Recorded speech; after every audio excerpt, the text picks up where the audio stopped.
আসসালামু আলাইকুম। সবাই কেমন আছেন? আশা করি সবাই ভালো আছেন। আজ আপনাদের জন্য নিয়ে এসেছি গল্পের ২য় পর্ব। আশা করি গল্পটি আপনাদের ভালো লাগবে। তাহলে চলুন শুরু করা যাক। এবার তুষার আরও রেগে গেল। ওর চোখ মুখ লাল হয়ে উঠেছে। একে তো ফর্সা চেহারা, তাতে রাগ ফুটে উঠলে সহজেই বোঝা যায়। ওর মুখ দেখে আমি এবার ভয় পেয়ে গেলাম। এই রে, একটু আগে একটা থাপ্পড় মারলো, এখন তো আরও বেশি রেগে গেছে। এবার কি করবে? ভাবনা শেষ হতে দিল না। হঠাৎ আরেকটা থাপ্পড় এসে পড়ল আমার গালে। তবে আগেরটার থেকে অনেক জোরে। প্রথমটা খেয়ে তো বসে থাকতে পেরেছিলাম, কিন্তু এখন এটা বসে আর থাকতে পারলাম না। সোজা খাট থেকে একদম নিচে মুখ থুবড়ে পড়লাম। এবার আর নিজেকে ঠিক রাখতে পারলাম না। মুখে কাপড় চেপে কান্না শুরু করে দিলাম, যাতে কান্নার শব্দ বাহিরে না যায়। তুষার দেখেও না দেখার ভান করে ওয়াশরুমে চলে গেল ফ্রেশ হতে। মানুষ এমনও হতে পারে, সামান্য একটা কথার জন্য থাপ্পড় মেরে খাট থেকে ফেলে দিল। কি পাষণ্ড মানুষ রে ভাই। তবে আমার নামও লিলি, এত সহজে হার মানব না। কিছুক্ষণ পর ফ্রেশ হয়ে ওয়াশরুম থেকে তুষার বেরিয়ে আসে। আমি তখনও মেঝেতে বসে আছি, নীরবে চোখের পানি ফেলছি। তুষার একবারও তাকালো না, রেডি হয়ে বেরিয়ে গেল। আমি উঠে ওয়াশরুমে গেলাম, চোখে মুখে পানি ঝাপটা দিলাম। আয়নার দিকে তাকিয়ে দেখি ৫ আঙ্গুলের দাগ বসে গেছে। হাত না লোহা কে জানে। ফ্রেশ হয়ে বেরিয়ে এলাম, তারপর কাপড় চেঞ্জ করে বসে রইলাম। রাতে আর খেতে গেলাম না, ইচ্ছে করছিল না তাই। তবে রাতে খাবারের সময় আমার শাশুড়ি জিজ্ঞেস করেছিল আমি কেন আসিনি খেতে। তুষার বলে, আমি কি করে বলবো, হয়তো খিদে নেই তাই।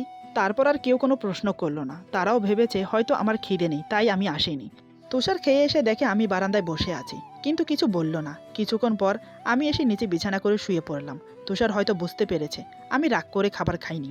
তারপরও সে কিছু না বলে শুয়ে পড়ল। এভাবে দিন যাচ্ছে। রাগী অভিমানী দিনগুলো এক এক করে কেটে যাচ্ছে। একদিন আপু বেড়াতে আসলো, সাথে ওনার বাচ্চা দুটো। আমরা সবাই ড্রয়িং রুমে বসে গল্প করছি, মা, আমি আর আপু। বাচ্চা দুটো খেলছে, সেদিকে আমাদের কোনো খেয়াল নেই। ওরা খেলতে খেলতে আমার রুমে চলে গেল, গিয়ে তাজমহল নিয়ে খেলছে। একসময় দুই ভাই বোনের টানাটানিতে তাজমহলটা ভেঙে গেল। এই ব্যাপারে আমরা কেউই জানি না। হঠাৎ আপু বলে, কি রে, ওরা দুজন কোথায় গেল? খেয়াল করলাম না তো। বাবা বলে, ওরা তো উপরের দিকে চলে গেছে। আপু বলে, তোমরা বসো, আমি নিয়ে আসছি। তা না হলে কি না কি করে ফেলে। এই বলে আপু উপরে চলে গেল, গিয়ে দেখে দুই ভাই বোন আমার রুমে, আর তাজমহলটা ভেঙে পড়ে আছে। আপু সেখান থেকে আমাকে ডাক দেয়, লিলি একটু উপরে আসো তো। আপুর ডাক শুনে আমি গেলাম। আপু বলে, সরি বোন, বাচ্চারা তোমার তাজমহল ভেঙে দিয়েছে। আমি বললাম, আরে না আপু, সরি বলতে হবে না, ওরা তো বাচ্চা, ওরা কি এসব বোঝে, আমি পরিষ্কার করে দিচ্ছি। আপু বাচ্চা দুটোকে নিয়ে চলে গেল। তাজমহলটা ছিল কাচের, হাত থেকে পড়ার সাথে সাথে ভেঙে গেছে। আমি মনে মনে ভয় পেলাম, কারণ তুষার বলেছে এটা যেন না ভাঙে। জানি না সে অফিস থেকে আসলে কি করবে। কথায় আছে না, যেখানে বাঘের ভয় সেখানেই সন্ধ্যা হয়। আমার বেলাতেও তাই হলো। যেই না আমি তাজমহলটা পরিষ্কার করতে গেলাম, ঠিক তখনই তুষার রুমে প্রবেশ করে। বাবা ফোন করেছিল, আপু এসেছে, তাই অফিস থেকে ছুটি নিয়ে চলে এসেছে। যখন দেখলো তাজমহলটা ভেঙে গেছে, তখনই ওর রাগ চরমে ওঠে। সে আমার দিকে রক্তবর্ণ চোখ নিয়ে তাকায়। আমি কি বলবো ভেবে পাচ্ছি না। সত্যি কথা বলে দেব? ও যেভাবে রেগে আছে, সত্যি বললে যদি বাচ্চাদেরকেই মারে। তাই চুপ করে রইলাম।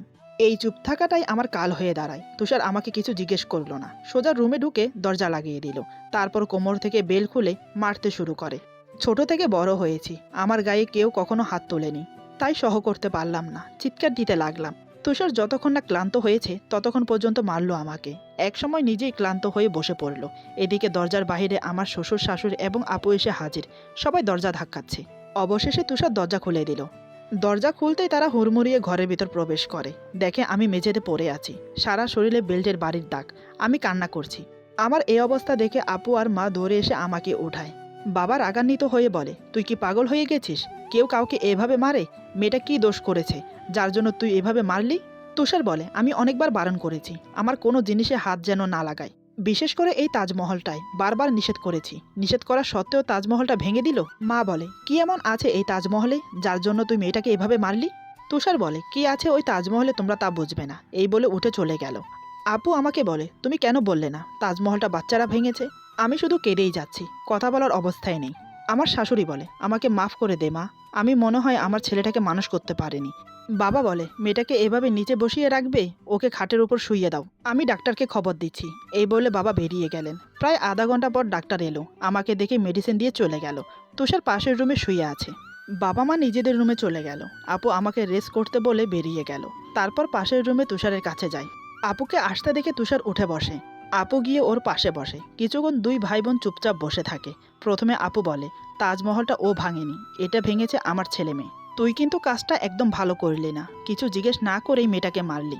দেখ ভাই, তোকে কিছু কথা বলি, একটা মেয়ে স্বামীর ঘরে আসে স্বামীর ভরসায়। শ্বশুরবাড়ির সবাই যেমনই হোক, কিন্তু স্বামী ভালো হওয়া চাই। স্বামী ভালো হলে জগৎ খারাপ হলেও কোনো সমস্যা হয় না।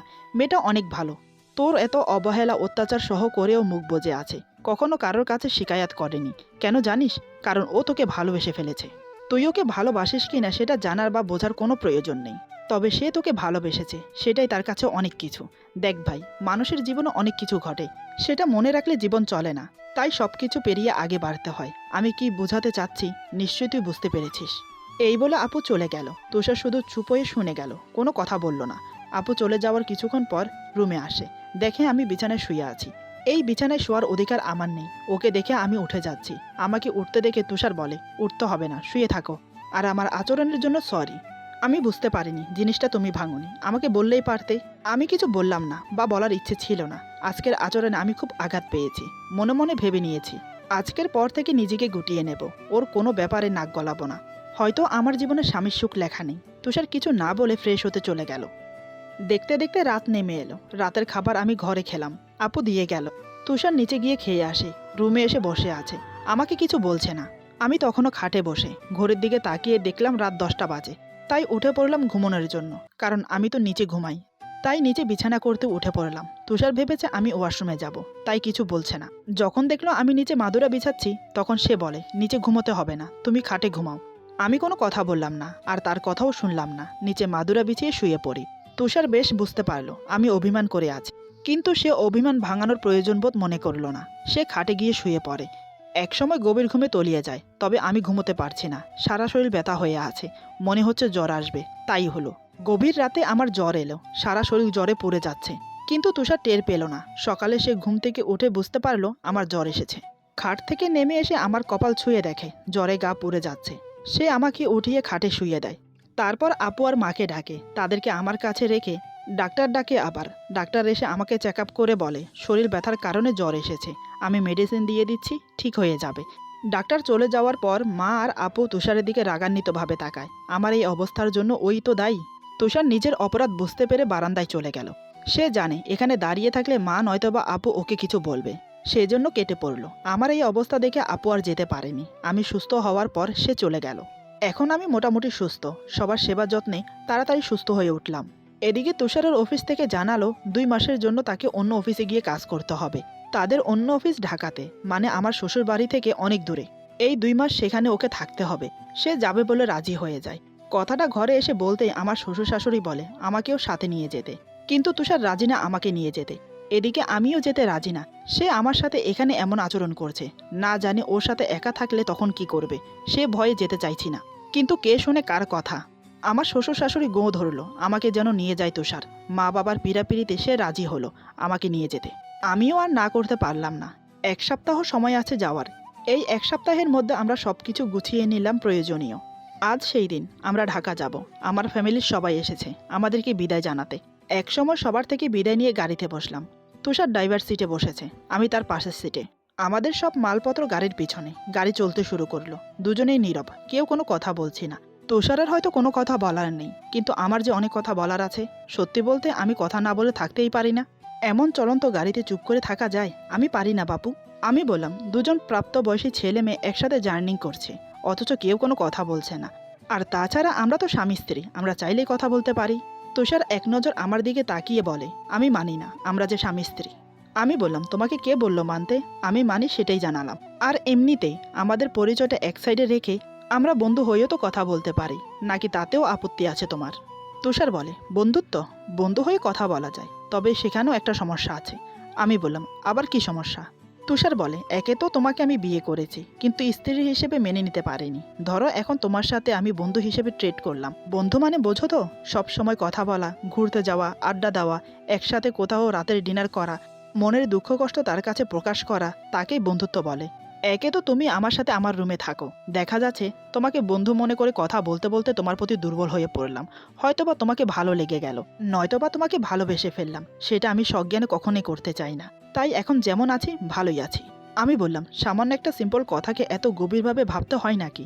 আমি তো শুধু এমনি বন্ধু হতে চেয়েছি, এত কিছু ভেবে চিন্তে তো বন্ধু হতে চাইনি যে প্রথমে তোমার সাথে বন্ধুত্ব করব, তারপর তোমাকে ধীরে ধীরে নিজের করে নেব।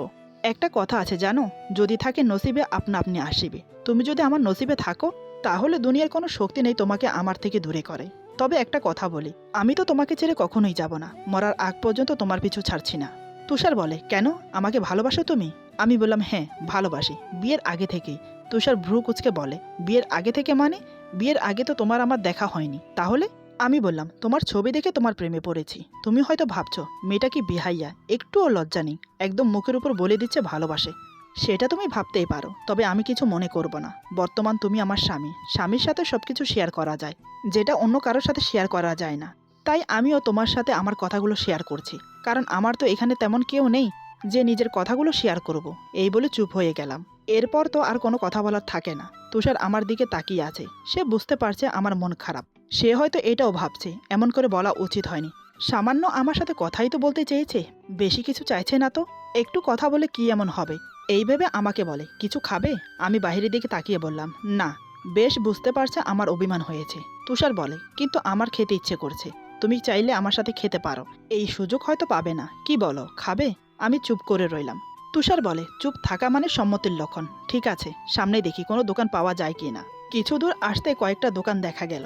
তুষার গাড়িটা এক সাইডে দাঁড় করালো, আমি আর তুষার গাড়ি থেকে নেমে আসি। একটা ভালো দোকান দেখে দুজন বসি।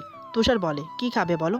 আমি বললাম, তেমন কিছু না, এক কাপ চা নয়তোবা কফি হলে চলবে। তুষার ওয়েটারকে ডেকে অর্ডার দিল। সে একটু হালকা পাতলা নাস্তা করলো, আর আমি এক কাপ কফি খেলাম। তারপর বিল মিটিয়ে দুজন গাড়িতে গিয়ে বসি। আবার গাড়ি চলতে শুরু করে। আজ তুষার আমার সাথে একটু ভালো ব্যবহার করলো, আমার কাছে বেশ ভালো লাগলো, কারণ এর আগে কখনো আমার সাথে এমনভাবে কথা বলেনি। যাক, পাথরের মনে ফুল ফুটতে শুরু করেছে তাহলে। তবে গাড়িতে বসে আর কোনো কথাই হলো না আমাদের মাঝে। আমি নানান কথা ভাবতে ভাবতে ঘুমিয়ে পড়ি। এদিকে তুষার আমার ঘুমন্ত চেহারা দেখে দেখে মুগ্ধ হচ্ছে, আমি একটুও টের পাইনি। হয়তো সে এমনভাবে আমাকে কোনোদিন দেখেনি, কিন্তু আজ এত কাছ থেকে দেখে চোখ সরাতে পারছে না। তার বউটা যে এত সুন্দর, এতদিন তার চোখ পড়েনি, হঠাৎ তার চোখ পড়লো আমার হাতের উপর। হাতে কালো কালো দাগ হয়ে আছে, এগুলো যে বেল্টের বাড়ির দাগ বুঝতে বাকি রইল না। মনে মনে তুষার ভাবছে, ইস, একবার জিজ্ঞেস করা উচিত ছিল, না জিজ্ঞেস করে মেয়েটাকে মারা ঠিক হয়নি। তুষার আমার হাতের দাগের উপর হাত বুলিয়ে দেয়। এই প্রথম সজ্ঞানে আমাকে ছুঁয়ে দেখে। আমি তখন গভীর ঘুমে তলিয়ে গেছি, কিছুই বুঝতে পারিনি। এক সময় আমরা আমাদের গন্তব্যে পৌঁছে গেলাম। পৌঁছতে পৌঁছতে সন্ধ্যা 7টা বেজে গেল। গাড়ি থামতে আমার ঘুম ভেঙে গেল। তুষার বলে, রাতের ঘুম তো এখন গিয়েছ, রাতে কি করবে শুনি? আমি ঘুমন্ত ভাব নিয়ে বললাম, আমরা কি চলে এসেছি? তুষার বলে, হ্যাঁ, ঘুমের লেশ কেটে গিয়ে থাকলে তাহলে আমরা নামতে পারি। এই বলে সে গাড়ি থেকে নেমে গেল। আমিও নিজেকে স্বাভাবিক করে নেমে এলাম। তারপর গাড়ি থেকে লাকিজগুলো নিয়ে নির্ধারিত রুমে চলে গেলাম। আমাদের জন্য আপাতত হোটেলের রুম বুকিং করা হয়েছে, পরে একটা ভাড়া বাড়ি ঠিক করে দেবে বলেছে। রুমে এসে আরেক বিপত্তি। আসার আগে ফোন করে বলা হয়েছিল ডাবল বেডের একটি রুম বুকিং করার, কিন্তু এখন দেখছি 1 বেডের রুম। এটা দেখে তুষার একটু রেগে গেল। সে সাথে সাথে ম্যানেজারকে ফোন দিয়ে বলে সমস্যার কথা। অপর প্রান্ত থেকে ম্যানেজার বলে, সরি তুষার, আসলে ডাবল বেডের রুম খালি ছিল না, তাই আমরা এই রুমটা বুকিং করেছি। আজকের রাতটা একটু ম্যানেজ করে নাও, কাল সব কিছু ঠিক করে দেব। এই বলে ম্যানেজার ফোন রেখে দেয়। তুষার ফোনটা রেখে বলে, ডিসকাস্টিং, একটা কাজও যদি ভালো করে করতে পারে। আমি বললাম, এখানে এত টেনশন নেওয়ার কি আছে, ডাবল বেডের রুম না পেলে তারা কি করবে? তুষার বলে, টেনশন করবো না তো কি করব, এখন আমরা রাতে থাকবো কি করে? আমি বললাম, আমার কোনো অসুবিধা নেই, এক বিছানায় ঘুমোতে পারি। তুষার বলে, কিন্তু আমার আছে, আমি তোমার সাথে এক বিছানায় থাকতে চাই না। আমি বললাম, দেখো, থাকা না থাকার কোনো প্রশ্ন আসছে না, আজকের রাতটা কোনোভাবে ম্যানেজ করে নিতেই হবে। ঠিক আছে, আমি না হয় বসে থাকবো, তুমি ঘুমিও। তুষার বলে, না, এটা কি করে হয়, আমার জন্য তুমি শুধু শুধু কেন রাত জাগবে, অন্য উপায় বের করো। আমি বললাম, একটা উপায় আছে। তুষার বলে, কি? আমি বললাম, মাঝখানে বালিশ দিয়ে দুজন দুই সাইডে ঘুমানো যায়, যদি তোমার আপত্তি না থাকে। এই কথা শুনে তুষার রাজি হয়ে গেল। সে বলে, আমার তাতে কোনো আপত্তি নেই। আমি বললাম, কিন্তু আমার আছে। তুষার বলে, কেন, এখানে আপত্তি থাকার কি আছে? আমি বললাম, তোমার কোনো বিশ্বাস নেই, মাঝের বালিশ সরিয়ে যদি জড়িয়ে ধরো তখন কি হবে? আমার কথা শুনে তুষার কয়েক সেকেন্ড আমার দিকে তাকিয়ে থাকে, তারপর বলে, আচ্ছা, আমাদের বিয়ে হয়েছে আজ কয় মাস? আমি একটু চুপ থেকে বললাম, সবে 6 মাস হতে চলল। তুষার বলে, এই 6 মাস আমরা একই ঘরে ছিলাম, তাই না? আমি বললাম, তা তো ছিলাম তো। তুষার বলে, তাহলে এটা বলো, এই 6 মাসে আমি তোমার হাত ধরেছি কখনো? আমি বললাম, কই না তো, কিন্তু এ প্রশ্ন কেন করছো? তুষার বলে, যখন 6 মাস তোমার হাত পর্যন্ত ধরে দেখিনি, তাহলে এখন ভাবছো কি করে যে আমি তোমাকে জড়িয়ে ধরবো? আমি বললাম, এমনি মনে আসলো তাই বললাম। তুষার বলে, এমন কিছুই হবে না, বিশ্বাস রেখো।